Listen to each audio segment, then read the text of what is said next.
Hi guys, welcome to my channel. My name is Kristen. I was born with cystic fibrosis. 19 years ago, I received a double lung transplant, and 13 years ago, I received a kidney transplant. Today, I'm going to be talking about what has been very important for me, which is listening to my intuition, listening to my body, and advocating for myself. So I've been in a few situations where I went to doctors and they didn't really get to the bottom of my problem, and I had to seek out other doctors and sometimes even other doctors after that to finally get an answer. One time my kidneys were failing, and I didn't realize it at the time, but sometimes when your kidneys fail, your periods can be very irregular and also cause you to hemorrhage. So I was hemorrhaging, and my doctor at the time suggested that I have Aranesp shots, but they take weeks to kick in. Plus, I was already losing too much blood. I knew my body, and I was listening to my body and my intuition. I don't bleed like that.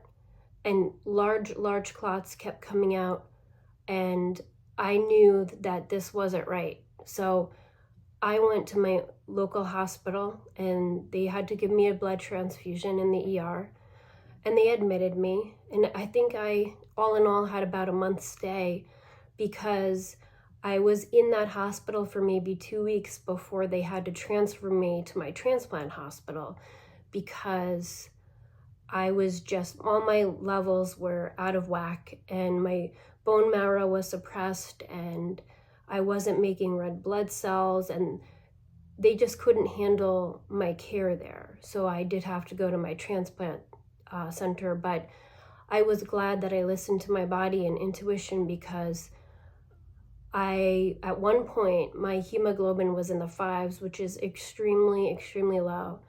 I could barely sit up, and I had a commode right next to my bed, and I could barely make it to there.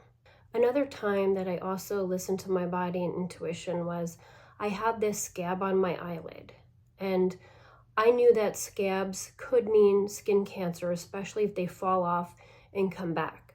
So I had seen different eye doctors, ophthalmologists, I had seen retina doctors, I had seen maybe 2 or 3 skin doctors, dermatologists, and they all kind of just said it's like a dry patch, put Vaseline on it or Aquaphor, but none of those things were going to work because it wasn't a dry patch of skin.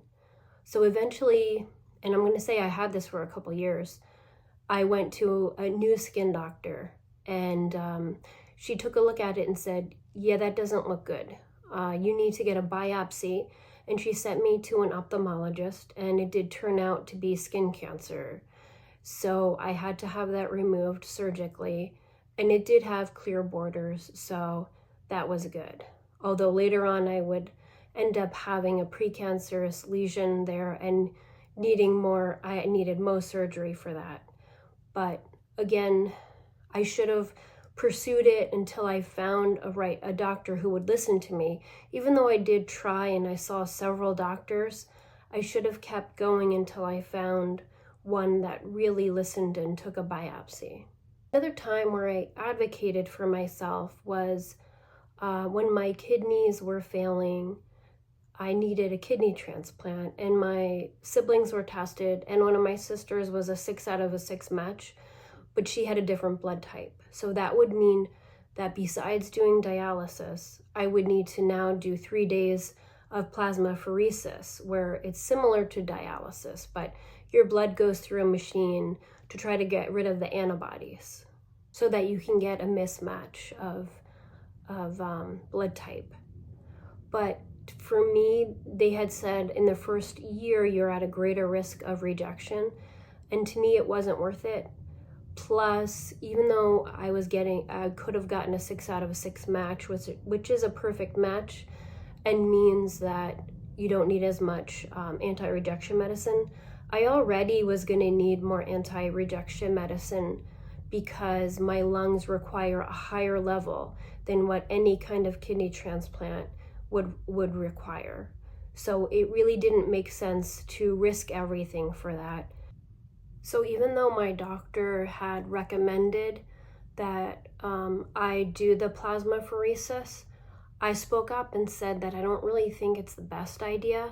So he got me an appointment with the head of the kidney transplant team, the head surgeon, and we discussed it, and he looked over my history of complications from the lung transplant, and he said that he didn't think that going this route was the right way, and he decided to take over my case, and he became my surgeon. And I eventually instead entered the paired kidney exchange with that sister, and I got a kidney. So these are just a few examples of how listening to my intuition and body and advocating for myself has helped me in my life. And perhaps those examples can help you in your life. So thank you for listening, and I hope to see you back for more videos.